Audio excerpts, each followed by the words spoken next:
जय हिंद प्यारे बच्चों, सुप्रभात सभी को। प्यारे बच्चों, हम लोग जो टॉपिक पिछले क्लास में अध्ययन किए थे उसी को कंटिन्यू करेंगे, जिसमें मैंने आप लोगों को जो पढ़ाया था वो थोड़ा सा सरसरी तौर पर बता दूं कि क्या हम लोगों ने पढ़ा था। तो पहले हम लोगों ने देखा था वैदिक कालीन शिक्षा क्या है, उसका थोड़ा सा पृष्ठभूमि समझा था। फिर उसके बाद वैदिक कालीन शिक्षा के क्या उद्देश्य होते हैं और वैदिक कालीन शिक्षा की क्या व्यवस्थाएं थी, जिसमें हम लोगों ने प्रारंभिक शिक्षा व्यवस्था की बात किया था और उसके बाद वैदिक काल में जो उच्च शिक्षा की व्यवस्था थी उस पर हमने विस्तार पूर्वक चर्चा किया हुआ था। आज उसी कड़ी में हम लोग आगे बढ़ेंगे तो देखेंगे कि वैदिक युगीन जो शिक्षा की विधियां थी, जिसमें मुख्यतः देखेंगे तो कई विधियों का जिक्र किया जाता है जो आज भी उन विधियों पर ही परंपरागत तौर पर प्रचलित हो रहा है। महाविद्यालयों विश्वविद्यालयों में कहीं ना कहीं उन विधियों का प्रयोग आज वर्तमान समय में भी हो रहा है जो वैदिक काल में हुआ करता था। ठीक, तो उसमें उन विधियों में सबसे पहला जो नाम आता है प्रवचन विधि।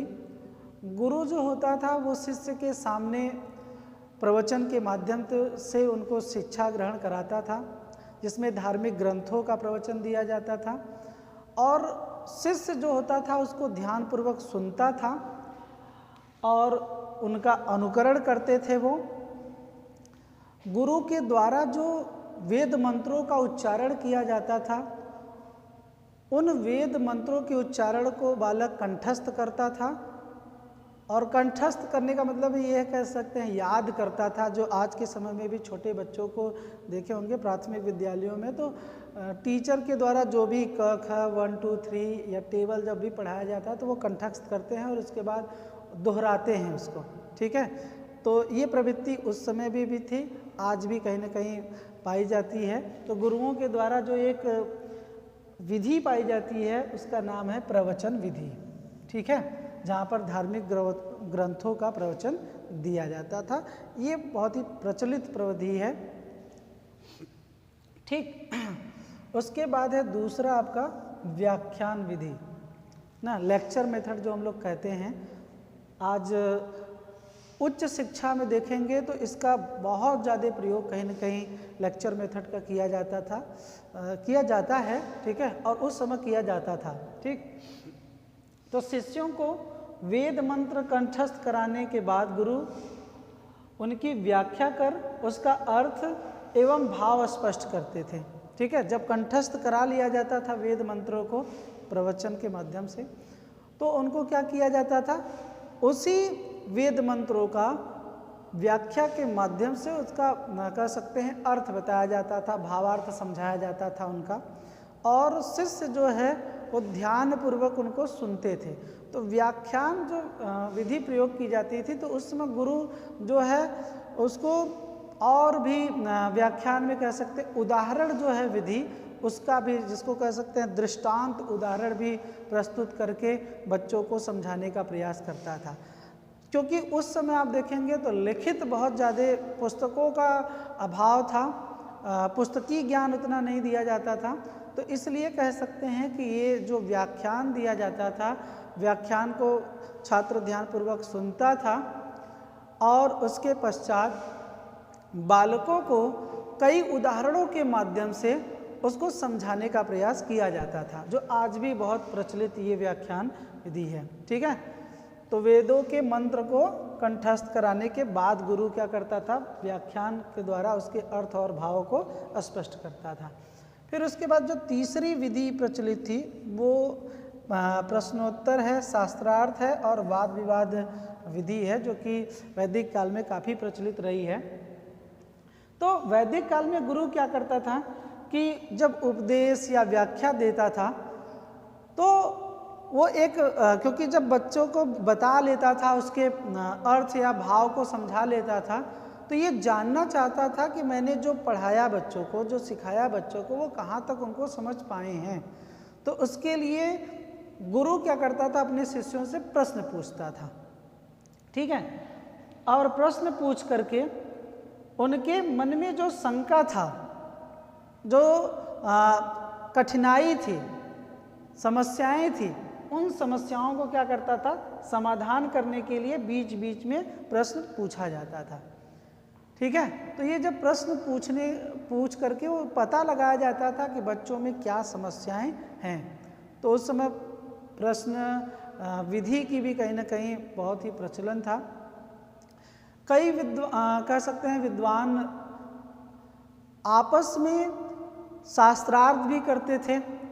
कई राज्यों में देखेंगे तो राजा के द्वारा विद्वानों को बुलाया जाता था और उनका ज्ञान कहाँ तक है, उन्होंने कहाँ तक सीखा है, उसको जानने के लिए वो विद्वानों का शास्त्रार्थ कराते थे। तो वो भी विधि एक प्रचलित थी। फिर उसके बाद वाद विवाद भी था। ये भी शिष्यों का मूल्यांकन करने के लिए वाद विवाद प्रविधि का भी आयोजन कराया जाता था। वाद विवाद कराने के लिए आप देखेंगे तो बहुत सारी राज्यों में प्रतियोगिताएं भी कराई जाती थी, जहां दूर दूर राज्यों से भी बच्चे आते थे और वाद विवाद के माध्यम से अपने ज्ञान को वो प्रकट करते थे। ठीक है, तो उस समय ये जो 3 विधियां हैं ये भी विधि प्रचलित थी, प्रश्नोत्तर विधि, शास्त्रार्थ विधि और वाद विवाद प्रविधि। ठीक है, तो ये भी जो आज के समय में भी आप देखेंगे तो वाद विवाद प्रविधि है। शास्त्रार्थ का थोड़ा सा रूप चेंज कर दिया गया है, लेकिन इसका भी प्रयोग होता है। बाद में चल करके सुकरात ने कहीं ना कहीं प्रश्नोत्तर प्रविधि को और वैज्ञानिक तरीके से प्रस्तुत किया, जिसको सुकराती विधि के नाम से भी आजकल जाना जाता है। सुकरात भी ठीक ऐसे ही था कि उसके मन में जो जिज्ञासाएं चलती थी और उन जिज्ञासाओं को शांत करने के लिए वो प्रश्न पूछता था, और जब तक उसका उत्तर लोग ढूंढ करके बता नहीं देते थे तब तक उस प्रश्न का उत्तर वो नहीं देता था। तो आज वर्तमान समय में हम लोग कहते हैं कि प्रश्नोत्तर जो विधि है उसके जन्मदाता सुकरात को दे दिया जाता है, लेकिन आप देख पा रहे हैं कि वैदिक काल में भी इस विधि का प्रयोग किया गया है। ठीक है प्यारे बच्चों, उसके बाद है तर्क विधि। तर्क शास्त्र जैसे विषयों का अध्ययन कराने के लिए तर्क विधि का प्रयोग किया जाता था, और ये विधि जो थी उस समय काफ़ी प्रचलित थी, क्योंकि ये तर्क शास्त्र पे जो विषय था उसमें काफ़ी इसका प्रयोग किया जाता था। बच्चों ने कितना सीखा, कितना समझा, तो ये उसका प्रयोग कराया जाता था, जिसमें छात्र विषय के अंतर्गत समाहित जितने भी तथ्य थे उसको समझ सके। इसलिए तर्क शास्त्र जो विधि है, तर्क शास्त्र जो विषय है उसमें तर्क विधि का प्रयोग करा करके बच्चों की समझ विकसित की जाती थी, इसलिए इस विधि का प्रयोग किया जाता था। ठीक है, उसके बाद है कहानी विधि।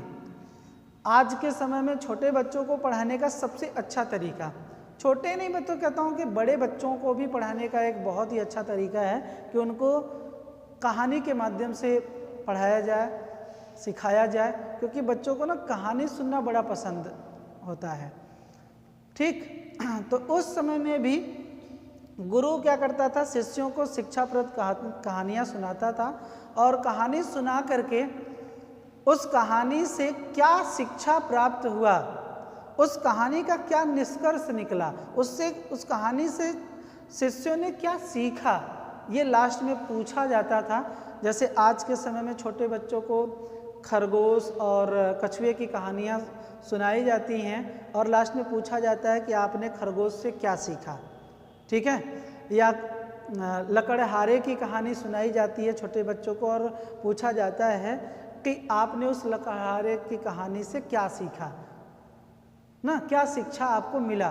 तो ये कहीं ना कहीं बच्चों से पूछा जाता है, तो उस समय में भी ये कहानी विधि का प्रयोग किया जाता था, जो उस समय प्रचलित थी, काफ़ी प्रचलित मानी जाती थी। आज के समय में भी मैं ये गारंटी के साथ कहता हूँ कि छोटे बच्चों से नहीं बल्कि बड़ों बच्चों तक ये कहानी जो विधि है वो काफ़ी प्रचलित है, काफ़ी अच्छी मानी जाती है।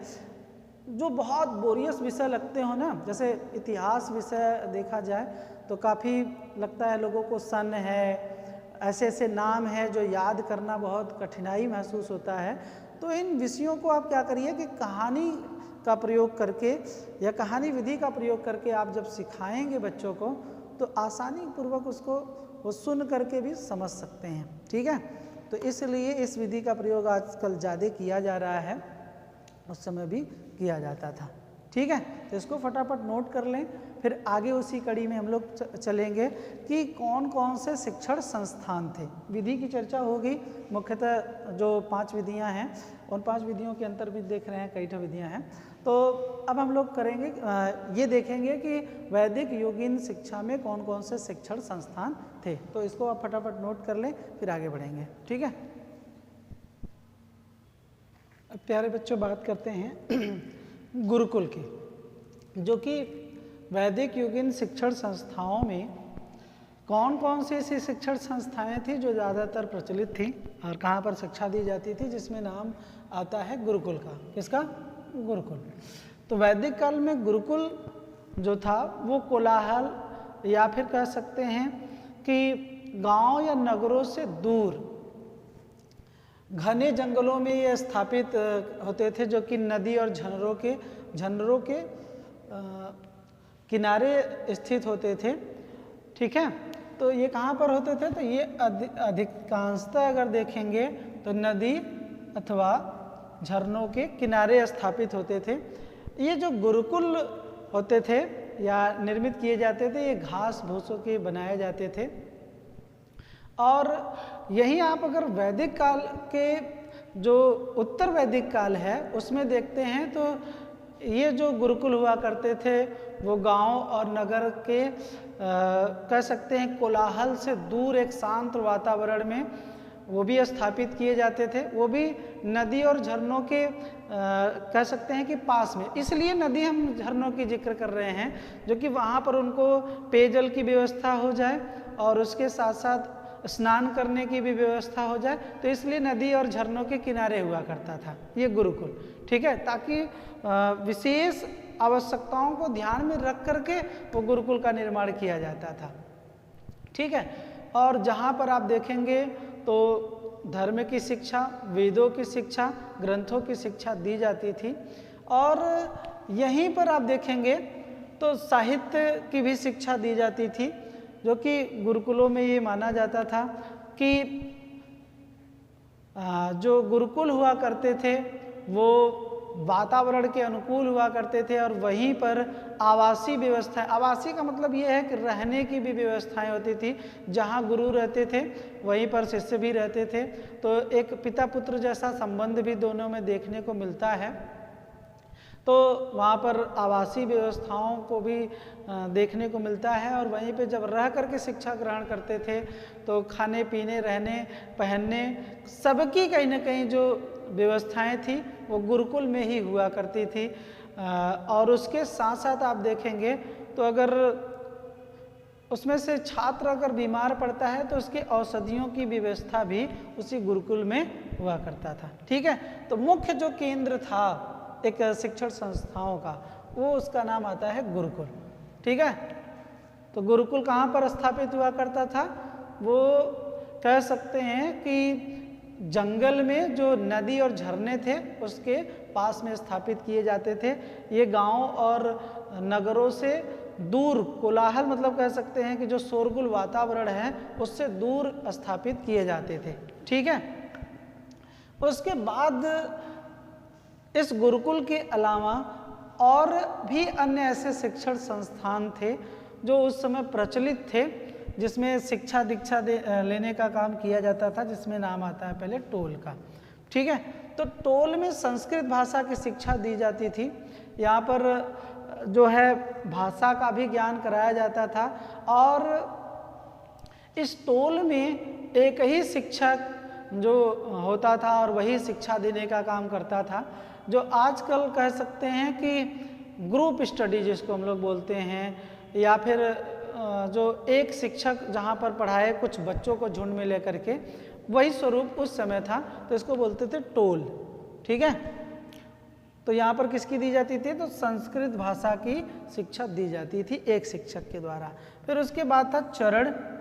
चरण में वेद के एक एक अंग की शिक्षा दी जाती थी। अब वेद के जो एक एक अंग बटे हुए हैं उनकी शिक्षा दी जाती थी और एक शिक्षक के द्वारा कहीं ना कहीं ये शिक्षा प्रदान किया जाता था, ठीक। तो इसको बोलते हैं चरण। ये भी एक शिक्षण संस्थान रहा है। उसके बाद था घटिका। घटिका में धर्म और दर्शन की उच्च शिक्षा दी जाती थी। तो घटिका में आप देखेंगे तो यहाँ पर हमें ये देखने को मिलता है कि उसमें अनेकों शिक्षकों की आवश्यकता पड़ती है, क्योंकि जब हम बात करते हैं धर्म की, ठीक है, और दर्शन की, तो यहाँ पर धर्म के अपने एक विद्वान हुआ करते थे, गुरु हुआ करते थे, और दर्शन के अपने हुआ करते थे। तो इसलिए दर्शन का भी अपना एक व्यापक क्षेत्र है और धर्म का भी अपना एक कहीं ना कहीं दायरा व्यापक होता है। तो इसलिए यहाँ पर अनेक टीचरों की आवश्यकता पड़ती थी। जो विषय विशेषज्ञ होता था, विद्वान होता था, वो अपने अपने विषय का ज्ञान देता था, दर्शन में भी और धर्म में भी। तो घटिका में अनेक शिक्षकों की आवश्यकता पड़ती थी। फिर उसके बाद है विद्यापीठ। तो विद्यापीठ में व्याकरण और तर्क शास्त्र की शिक्षा दी जाती थी ना। तो यहाँ भी आप देखेंगे कि अनेकों शिक्षकों की आवश्यकता पड़ती है, क्योंकि व्याकरण जो गुरु पढ़ाता था वो तर्कशास्त्र नहीं पढ़ाता था, क्योंकि तर्कशास्त्र के लिए अलग एक कह सकते हैं कि विषय के रूप में है। तो उसके लिए अन्य अनेक टीचरों की भी आवश्यकता पड़ती है। ये भी एक शिक्षण संस्थान है। आज के समय में भी बहुत सारे विद्यापीठ शिक्षण संस्थान हैं जो कि यूनिवर्सिटी के भी रूप में हैं, आपको देखने को मिलेगा। उसके बाद है मंदिर महाविद्यालय। तो मंदिर महाविद्यालय में आप देखेंगे तो धर्म का, दर्शन का, वेदों का और उसके साथ साथ व्याकरण की शिक्षा दी जाती थी। यहाँ पर भी आप देखेंगे तो अनेक शिक्षकों की आवश्यकता पड़ती है, या अनेक शिक्षक जो हैं यहाँ पर शिक्षा ग्रहण कराते थे छात्रों को, क्योंकि धर्म अपने आप में व्यापक है। तो धर्म को सिखाने के लिए भी शिक्षकों की आवश्यकता पड़ती थी ना, दर्शन को भी, वेदों को भी, क्योंकि एक एक वेद कहीं ना कहीं आप देखेंगे तो अपने आप में अथाह है। जहाँ सूत्रों के माध्यम से कंठस्थ या उच्चारण करवाना था, उनको तैयार अनुकरण भी करवाना था। तो इसलिए अनेक टीचरों की आवश्यकता पड़ी। व्याकरण का भी व्यापक रूप है, जहाँ पर बच्चों को शुद्ध बोलना, उच्चारण करवाना, सिखाना पड़ता था। तो इसलिए यहाँ पर भी मंदिर जो विद्यापीठ थे, यहाँ पर अनेक टीचरों की भी आवश्यकता पड़ती थी। तो ये भी क्या है, एक संस्थान के रूप में है। उसके बाद आता है विश्वविद्यालय, ठीक है, जो आज के समय में यूनिवर्सिटियाँ बनी हुई हैं। तो ये विश्वविद्यालय में भी धार्मिक शिक्षा के अतिरिक्त अन्य बहुत सारे विषयों का भी ज्ञान दिया जाता था, जिसमें वाणिज्य की थी, चिकित्सा की शिक्षा व्यवस्था थी, और उसके साथ साथ आप देखेंगे तो चित्रकला का भी व्यापक पैमाने पर उस समय शिक्षा दिया जाता था। तो ये तीन मुख्यतः विषय देखने को मिलते हैं वैदिक युग में, जहाँ पर कि धर्म के साथ साथ आपको चिकित्सा शास्त्र का भी ज्ञान कराया जाता था। तो वो इसके लिए भी अनेक शिक्षकों की आवश्यकता पड़ती है, और उस विश्वविद्यालय में विभाग थे और विभागों के अंतर्गत अनेक शिक्षकों की नियुक्ति हुआ करती थी, जो वो अपने शिष्यों को शिक्षा देने का काम किया करते थे। ठीक है, तो धार्मिक शिक्षा थी और इसके साथ साथ क्या, वाणिज्य की शिक्षा थी, जिसमें कृषि, पशुपालन ना, अब जीविकोपार्जन संबंधी जो शिक्षा ग्रहण कराया जाता था। उसके बाद चित्रकला है, चिकित्सा शास्त्र है, ये भी व्यापक पैमाने पर उस समय शिक्षा ग्रहण कराया जाता था। ठीक है, तो ये कुछ आपको धार्मिक संस्थाएं, शिक्षण संस्थाएं देखने को मिलती हैं प्यारे बच्चों। उसके एक और शिक्षण संस्थान का नाम आता है, वो है गुरु आश्रम। ठीक है, तो गुरु आश्रम का आशय ये लगाया जाता है कि जहाँ पर ये भी क्या होता था, जंगल में ही स्थापित थे, घने जंगलों में स्थापित किए जाते थे। गुरु जहाँ पर तप व्रत या अपना स्वाध्याय करता था, वहीं पर यहाँ भी घास भूसे से कहीं ना कहीं उस आश्रम को निर्मित किया जाता था। गुरु वहीं पे रह करके अपने शिष्यों को शिक्षा ग्रहण कराता था। तो उसको हम लोग कुटिया बोलते हैं या आश्रम बोलते हैं। तो वहाँ पर शिक्षा देने का भी काम चलता था। अब यहाँ पे देखेंगे तो शिष्य जो है गुरुओं के आश्रम में जाकर के शिक्षा ग्रहण करता था, और बड़ा ही स्नेहपूर्वक उनका आचरण था। दोनों के बीच में आप देखेंगे तो गुरु शिष्य का जो संबंध था वो पिता पुत्र जैसा संबंध था। गुरु की पूरी जो दिनचर्या थी उसको पूरा करने का काम जो था वो शिष्यों का हुआ करता था। जैसे सुबह उठ करके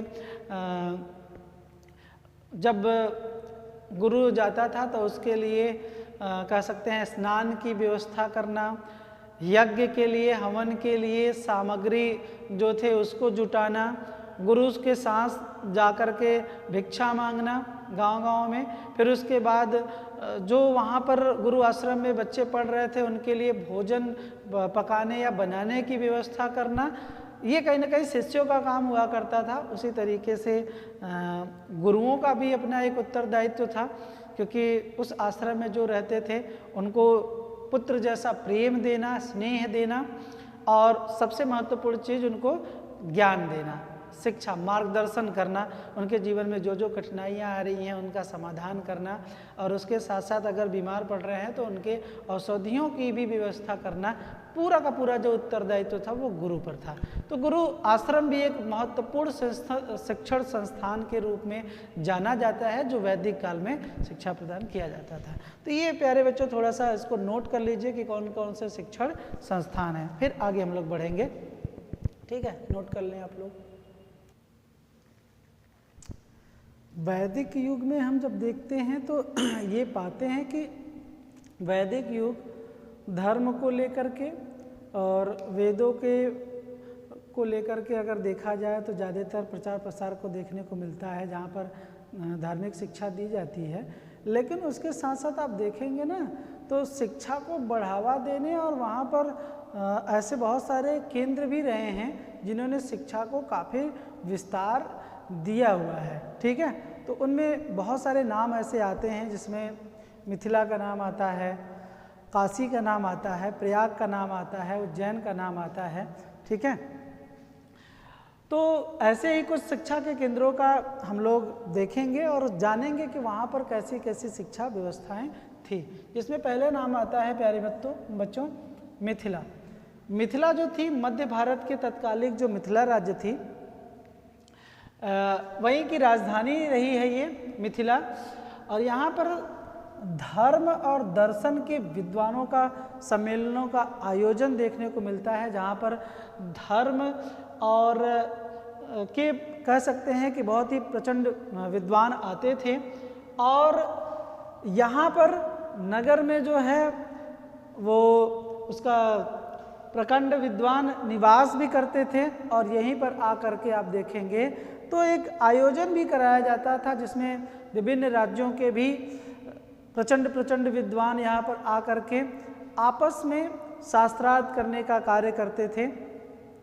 और उसके साथ साथ यहाँ पर शिक्षा, साहित्य और सैनिक तमाम कलाएं भी विकसित थी, जहाँ पर कह सकते हैं कि अपने आप में जो ये मिथिला राज्य था उस राज्य में दर्शन और उसके साथ साथ साहित्य की भी शिक्षा देने की बहुत ही प्रचलित कह सकते हैं कि ये सभ्यताएं विकसित हुई। और यहाँ पर एक चीज़ और देखने को मिलता है कि मिथिला जो था अपने आप में विद्वानों का एक गढ़ माना जाता था, क्योंकि उस राज्य में बहुत सारे ऐसे प्रचंड विद्वान निवास करते थे जो कि ये वाद विवाद या फिर शास्त्रार्थ के माध्यम से उस राज्य की विद्वता का प्रचार प्रसार होता था।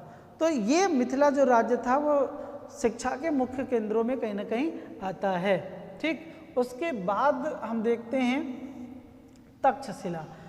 तक्षशिला जो था वो गांधार राज्य की राजधानी रही है, और यहाँ पर संस्कृत भाषा का, साहित्य का, व्याकरण का और चारों वेदों का, धर्म का, दर्शन का यहाँ भी प्रचंड विद्वान देखने को मिलते हैं। और यहाँ भी आप देखेंगे तो धर्म हो, चाहे आपका साहित्य हो या फिर वेदों का हो, अध्ययन कराया जाता था। और उसके साथ साथ आप देखेंगे ना तो यहाँ पर जो था वो साहित्य को लेकर के बहुत ज़्यादा बढ़ावा देखने को मिला है, और आगे चल कर के यही जो तक्षशिला था वो विश्वविद्यालयों में कन्वर्ट हुआ, जहाँ पर तक्षशिला का नाम आगे तक भी कहीं ना कहीं ज़्यादा प्रचलित हुआ। यही देश से नहीं बल्कि विदेशों से भी यहाँ पर, हम तो उस समय वैदिक काल में जब देखते हैं तो ये देखने को मिलता है कि दूर दराज या दूसरे प्रदेशों से आकर के लोग शिक्षा ग्रहण करने का काम करते थे शिष्य। लेकिन आगे चल करके आप देखेंगे तो ये तक्षशिला ऐसा रहा जो कि विदेशों से भी लोग इतने शिक्षा प्रभावित हुए और आकर के शिक्षा ग्रहण किए। ठीक है, तो धार्मिक शिक्षा के साथ साथ आप देखेंगे यहाँ पर दर्शन का बहुत बड़ा बोलबाला रहा है यहाँ पर ना। तो ये दर्शन यहाँ पर बहुत अच्छी शिक्षा दी जाती थी क्योंकि दर्शन के काफ़ी विद्वान थे। आगे बहुत सारे विद्वानों का ये मानना है कि हर एक क्षेत्रों में, चाहे वो आपका साहित्य रहा हो, चाहे संस्कृत भाषा रहा हो, इसके भी विद्वान निकले। फिर उसके बाद धर्म से विद्वानों का काफ़ी बोलबाला रहा। फिर उसके बाद दर्शन के बहुत कह सकते हैं प्रचंड विद्वान यहाँ पर देखने को मिलते हैं। फिर यहाँ पर आप एक चीज़ और पाएंगे कि यहाँ पर जो कला कौशल था उसका भी विकास देखने को मिलता है। सैनिक शिक्षा का भी कहीं ना कहीं यहाँ पर प्रचार और प्रसार देखने को मिलता है। तो ऐसी शिक्षा जो थी उस समय प्रचलित थी। तो तक्षशिला भी एक ऐसा शिक्षा का मुख्य केंद्र रहा है जहाँ पर शिक्षा की मुख्य धारा बहती थी। ठीक है, उसके बाद नाम आता है केकय का। तो वैदिक काल में शिक्षा का जो मुख्य केंद्र रहा है वो केकय भी रहा है। और यहाँ पर संस्कृत भाषा, व्याकरण, साहित्य, वेद, धर्म और दर्शन की शिक्षा दी जाती थी। और ऐसा माना जाता था कि यहाँ के जो राजा थे केकय, वो बहुत बड़े विद्वान थे। ठीक है, और क्योंकि वो शिक्षा से जुड़े थे, काफ़ी विद्वान थे, तो इसलिए उन्होंने अपने राज्य के हर एक व्यक्ति को शिक्षा पर बहुत ज़्यादा जोर दिया है। इतिहासकार यहाँ तक मानते हैं कि केकय जो राज्य था उस राज्य में एक भी अशिक्षित व्यक्ति देखने को नहीं मिला। ठीक है, तो ये केकय की बहुत बड़ी कह सकते हैं कि उपलब्धि थी। और उस समय में केकय क्योंकि खुद एक बहुत बड़े विद्वान थे तो उन्होंने साहित्य के क्षेत्रों में भी बहुत बड़ा योगदान दिया हुआ है। और इस केकय को एक व्यापक स्तर पे अगर देखेंगे तो बढ़ाने का काम केकय को जाता है, जहाँ पर दर्शन का और साहित्य का आप देखेंगे तो बहुत बड़ा कहीं ना कहीं योगदान रहा है।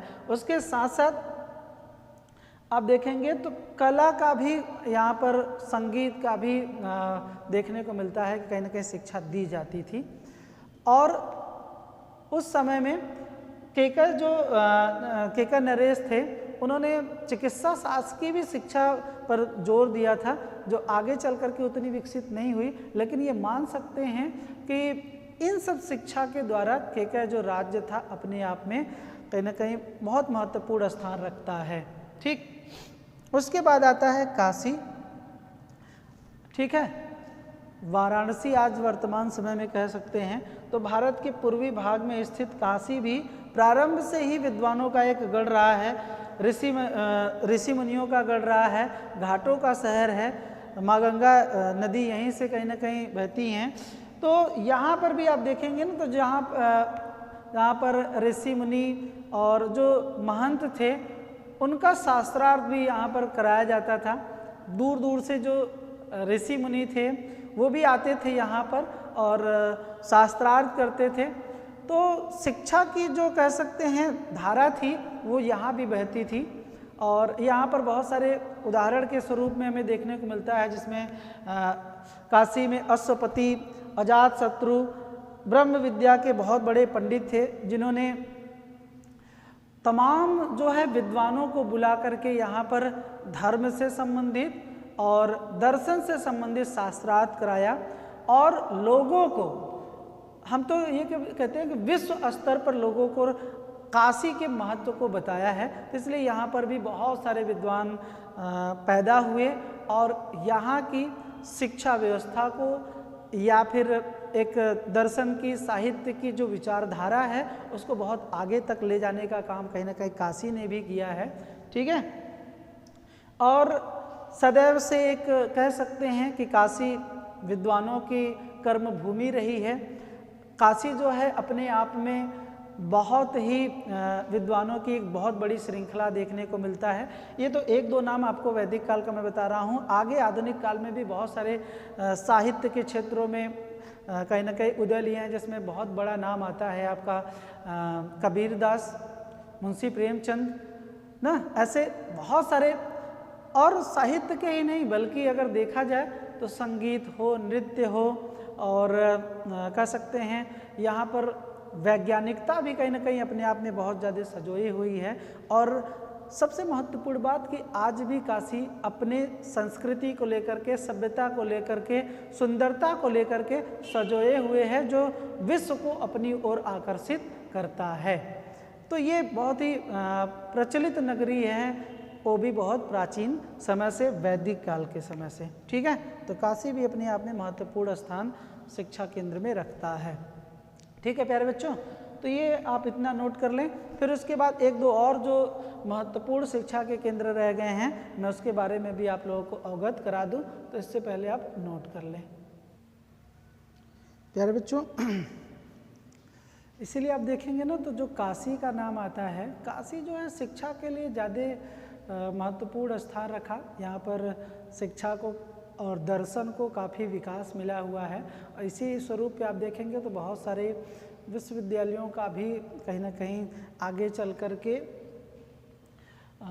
विकास हुआ है। अब उसके पश्चात आप देखेंगे तो प्रयाग का नाम आता है। ये भी पूर्वी भारत का एक भाग है।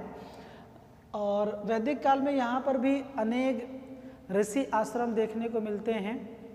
और उसके साथ साथ आप देखेंगे ना, तो ये आश्रम धर्म और दर्शन की शिक्षा का मुख्य केंद्र रहे हैं। यहाँ पर बड़े बड़े जो प्रचंड विद्वान थे, वो भी अपने शंका समाधान के लिए आते हैं। और ये कहा जाता है कि ये संगम की नगरी है, जहाँ पर तीन नदियाँ कह सकते हैं आकर के मिलती हैं। तो तीर्थों का भी ये शहर है। और प्राचीन काल से ही माना जाता है कि ये बड़ी पवित्र नगरी है, जहाँ पर लोग मोक्ष के लिए भी आते हैं। ठीक है, और एक तीर्थ स्थान तथा धार्मिक स्थान भी माना जाता है। और उसके साथ साथ दर्शन और शिक्षा के लिए बहुत ही महत्वपूर्ण केंद्र के रूप में ये भी उभर के आया, जहाँ पर धार्मिक शिक्षा भी दी जाती थी और उसके साथ साथ दर्शन की शिक्षा दी जाती थी। ठीक है, तो प्रयाग का नाम भी बहुत महत्वपूर्ण होता है। यहाँ पर आप देखेंगे तो एक बड़ा ही फेमस, लगभग देखेंगे तो 10 वर्षों के पश्चात कुंभ का मेला लगता है, जहाँ पर लोग स्नान करने के लिए उमड़ते हैं श्रद्धालु, जहाँ पर बहुत सारे ऋषि महंत देखने को मिलते हैं। तो ये भी कह सकते हैं कि पवित्र नगरी है और विद्वानों की नगरी है, जहाँ पर एक जमावड़ा विद्वानों का लगता है। ठीक है, तो ये बहुत पहले से ही शिक्षा का मुख्य केंद्र रहा है, जहाँ पर धर्म और दर्शन की शिक्षा दी जाती थी। ठीक है, उसके बाद नाम आता है कन्नौज का। तो यहाँ भी कन्नौज में भी देखेंगे तो धर्म, दर्शन तथा वेदों का अध्ययन कराया जाता था। और यहाँ पर अपने अपने क्षेत्र में विशेष योग्यता रखने वाले विद्वान भी मतलब थे, जो कि अपने अपने क्षेत्रों में बहुत ही अच्छा कर्मठ योगदान दिए थे, चाहे वो आपका वेदों में रहा हो, चाहे धर्मों में रहा हो। ठीक है, तो ये चीज़ें भी इसलिए भी जाना जाता था। और उसके साथ साथ आप देखेंगे तो कन्नौज जो है वो एक ऐसा स्थान माना जाता है जहाँ पर धार्मिक शिक्षा के लिए ज़्यादा प्रबलता थी। और उसके साथ साथ व्याकरण की शिक्षा भी दी जाती थी, कला की भी शिक्षा दी जाती थी, संगीत की भी शिक्षा दी जाती थी। और उसके साथ साथ आप देखेंगे तो सैनिक शिक्षा का भी देखने को मिलता है कि इसका शिक्षा दिया जाता था यहाँ पर। ठीक है, तो ये कह सकते हैं कि कन्नौज अपने आप में एक ऐसा शिक्षा का केंद्र रहा है जहाँ पर विशेष योग्यता रखने वाले विद्वान आए। विशेष का मतलब ये कह सकते हैं कि एक ऐसे क्षेत्र में विद्वान होना जो कि उसी विषय में या उसी क्षेत्र में एक महत्वपूर्ण योगदान रखते थे। ठीक है, महत्वपूर्ण स्थान रखते थे, इसलिए अपने क्षेत्र में कह रहा है कि विशेष योग्यता रखने वाले विद्वान भी यहाँ पर थे। ठीक। उसके बाद आता है, ये 2 स्थान तो आपको देखने, एक मिथिला मिल जाता है जो माँ सीता की जन्मस्थली माना जाता है। वहाँ पर उनके पिताजी जो थे वो भी विभिन्न जो राज्यों के विद्वानों को बुलाते थे और शास्त्रार्थ वहाँ पे भी कराया जाता था, जो कि उस विषय क्षेत्र में प्रचंड विद्वान हुआ करता था। वो कहीं ना कहीं ज्ञान का वाद विवाद भी कराया जाता था, शास्त्रार्थ भी कराया जाता था, प्रश्नोत्तर विधि भी वहाँ चलती थी कि प्रश्नों के माध्यम से एक वर्ग प्रश्न पूछता था, दूसरा उत्तर देता था, तो दूसरा फिर प्रश्न पूछता था तो पहला वर्ग उत्तर देता था। ये चीज़ें भी कहीं ना कहीं उस समय काल में मिथिला में पाई जाती थी। उसी तरीके से एक केंद्र जो रहा है वो अयोध्या रहा है, जो कि भगवान श्री राम की जन्मभूमि मानी जाती है और यहाँ पर भी चारों वेदों का अध्ययन कराया जाता है। ठीक, साहित्य का अध्ययन कराया जाता है और व्याकरण की भी शिक्षा की उचित व्यवस्था मानी जाती है, जिससे आपको देखने में भी ये वैदिक काल में देखने को भी मिलता है कि भगवान राम जो थे वो बहुत बड़े ज्ञाता थे वेदों के भी, और उनके पास धर्मों का भी बहुत बड़ा ज्ञान था। उसके साथ साथ देखे होंगे कि अस्त्र शस्त्र की भी कहीं ना कहीं शिक्षा उन्होंने लिया था। तो इसलिए हम ये कह सकते हैं कि जो आपका अयोध्या रहा है, अयोध्या भी शिक्षा दीक्षा के मामले में बहुत महत्वपूर्ण केंद्र रहा है। ठीक है, तो वहाँ पर अस्त्र शस्त्र से लेकर के धर्म और साहित्य का बहुत बड़ा ज्ञान दिया जाता था। ठीक है, तो ये कुछ मुख्य शिक्षा के केंद्र बिंदु रहे हैं जिन्होंने वैदिक काल में एक बहुत ही कह सकते हैं विशाल स्थान प्राप्त किया हुआ था। ठीक है, अब उसके बाद प्यारे बच्चों एक हेडिंग ये है, उसको भी समझ लेते हैं।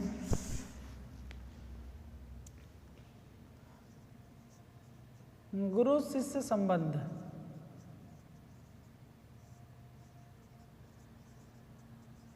कैसे थे? ठीक है, तो प्यारे बच्चों वैदिक काल में देखेंगे तो गुरु शिष्य का जो संबंध देखने को मिलता है बड़ा ही स्नेहपूर्वक, अगाध प्रेम वाला। ठीक है, और अपने कर्तव्यों के प्रति अपने जो नियम थे उस समय उनको पालन करने वाले और बड़े ही कर्मठ शिष्य देखने को मिलते हैं। ठीक उसी प्रकार से गुरु के भी उतने ही घनिष्ठ संबंध अपने शिष्यों के प्रति देखने को मिलता है। तो अगर हम लोग गुरु शिष्य के संबंध की बात किया जाए तो एक पिता और पुत्र जैसा यहाँ पर संबंध देखने को मिलता है। कैसा देखने को मिलता है? तो पिता और पुत्र जैसा संबंध देखने को मिलता है। तो पिता के अपने कर्तव्य होते हैं और पुत्र के अपने कर्तव्य होते हैं। तो इसलिए अगर गुरुओं की बात किया जाए, सबसे पहले गुरु की बात कर लेते हैं, तो गुरु अपने शिष्यों को प्रेम और उसके साथ साथ स्नेह और एक पितृत्व भाव और सबसे महत्वपूर्ण शिक्षा ये प्रदान करता था। और उसके साथ साथ आप देखेंगे तो गुरु जो है एक विद्यारंभ संस्कार करवाता था। विद्यारंभ संस्कार के पश्चात उनको ज्ञान या विद्या देना प्रारंभ करता था और उन्हीं के सानिध्य में या साथ में रह करके शिष्य जो है शिक्षा ग्रहण करता था। वो चाहे गुरुकुल रहा हो, चाहे ऋषि आश्रम रहा हो, चाहे जिस शिक्षण संस्थान की बात करें तो उस संस्थान में रह करके शिष्य जो है वो शिक्षा ग्रहण करता था। और गुरु जो था शिष्यों के प्रति अथाह प्रेम दिखाता था। उनके भोजन की व्यवस्था कराना, उनके वस्त्र की व्यवस्था कराना, उनके शिक्षा दीक्षा की पूरी व्यवस्था कराना, उनके आवासीय व्यवस्था देना, ये कहीं ना कहीं गुरु के अपने कर्तव्य होते थे। अब जब शिष्य बीमार पड़ता था तो उसके औषधियों की या चिकित्सक उपाय भी करता था, दवा की व्यवस्था करता था जिससे कि वो स्वस्थ रहे। ठीक, और जो वो शिक्षा ग्रहण करते थे लास्ट में आप देखेंगे तो शास्त्रार्थ के माध्यम से, प्रश्नों उत्तर के माध्यम से वो उनका मूल्यांकन करता था कि वो उन्होंने इतने समय में क्या क्या सीखा। तो ये बहुत सारे कहीं ना कहीं कर्तव्य थे। तो ये गुरु शिष्य जो है एक दूसरे के संबंध में अगर चर्चा किया जाए तो गुरु जो होता था हमेशा मार्गदर्शन का काम करता था। जहाँ पर उनको शंका होता था, कोई भी कठिनाई होती थी, तो गुरु जो है उनका मार्गदर्शन देने का काम करता था। ठीक है। और गुरु का एक सबसे महत्वपूर्ण जो कार्य देखने को मिलता है कि उस बच्चे का शारीरिक, ठीक है, मानसिक, सांवेगिक, सांस्कृतिक,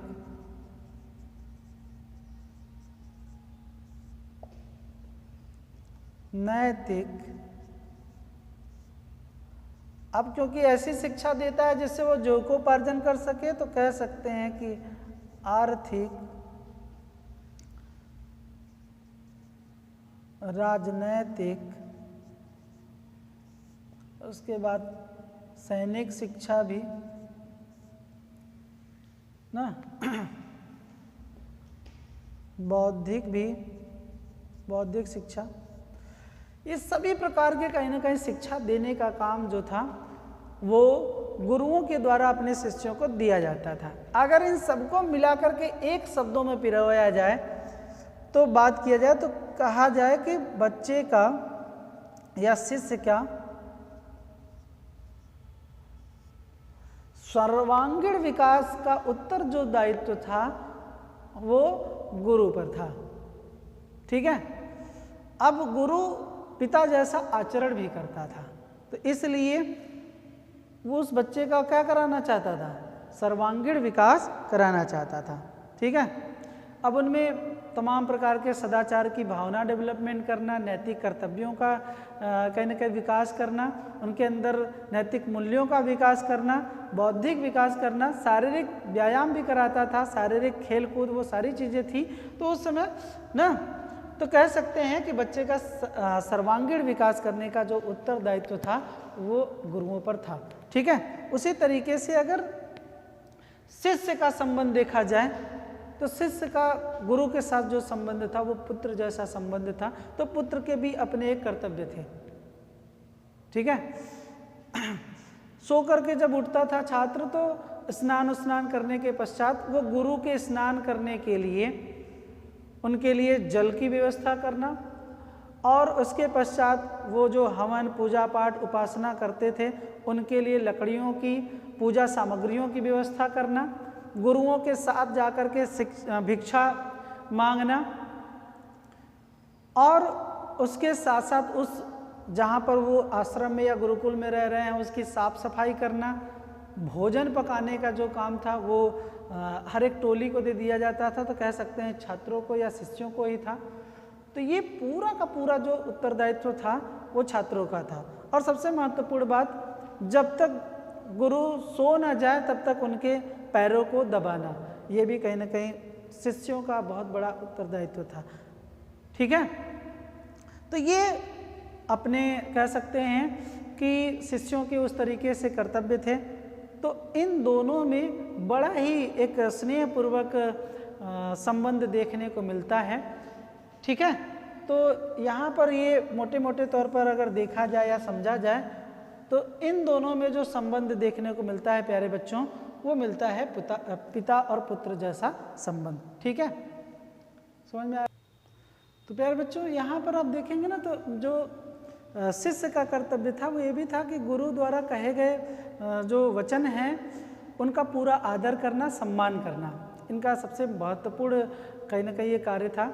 और ये विश्वास भी कहीं ना कहीं गुरुओं पे बहुत ज़्यादा किया करते थे उस समय काल में। आजकल तो गुरु पर कोई भरोसा ही नहीं करता है, विश्वास ही नहीं करता है, तो उस समय सबसे बड़ी चीज़ की थी विश्वास और उनकी आज्ञा का पालन करना। जो भी उन्होंने आदेश पूर्वक कहा उसको सुनना और उसके आज्ञा का पालन करना, ये बहुत महत्वपूर्ण पाया जाता था।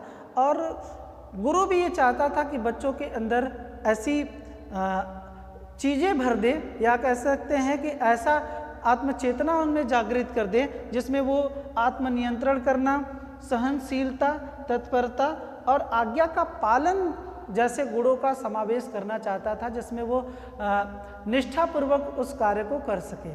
ठीक है। तो सबसे महत्वपूर्ण कहा जाए, अगर देखा जाए तो गुरु का आज्ञा ही उनके लिए सब कुछ था। गुरु जो कहता था उसके आदेशानुसार वो अपने कर्तव्यों का निर्वहन करते थे। तो जो है ये गुरु चाहता था कि उन बच्चों के अंदर आत्मनियंत्रण करना आ जाए, ठीक है, सहनशील हो जाए, वो किसी कार्य को करने के लिए तत्पर हो जाए, और सबसे बड़ी चीज अपने से बड़े लोगों का कहीं ना कहीं आज्ञा का पालन करना सीख जाए। तो ऐसा मधुर और कह सकते हैं कि बड़ा ही प्रिय ये संबंध वैदिक काल के गुरु और शिष्य के बीच में देखने को मिलता था। ठीक है, तो प्यारे बच्चों आज के लिए इतना ही रखते हैं, और आगे जो आपका उत्तर वैदिक काल रहा है हम लोग नेक्स्ट क्लास में उस पर चर्चा करेंगे, क्योंकि इसके पहले जो हमने आपको बताया वो आपका पूरा का पूरा जो प्रारंभिक वैदिक काल रहा है उस पर चर्चा किया गया, उस पर जो चीज़ें थी वो बताया गया। कल जो क्लास लिया जाएगा उसमें आप लोगों को उत्तर वैदिक काल की जो शिक्षा व्यवस्थाएं थी, शिक्षण जो केंद्र रहे हैं ना, या वहाँ पर जो गुरु और शिष्य का संबंध रहा है उस पर चर्चा किया जाएगा, उस पर आपको बताया जाएगा। तो आज के लिए इतना ही है प्यारे बच्चों। आप लोग जो बारीकियाँ बताया गया है उसको नोट कर लें, और जो चीज़ें नोट्स के रूप में थोड़ा बहुत आपको दिया जा रहा है, लेक्चर भी ध्यान से सुना करिए, और उसके साथ साथ जो आपको ब्लैक बोर्ड पर लिखा जाता है उसको भी आप नोट कर लें, तो आपको एक शॉर्ट फॉर्म में नोट्स भी तैयार होता चला जाएगा। ठीक है, तो इतना नोट कर लें, आज के लिए इतना ही है।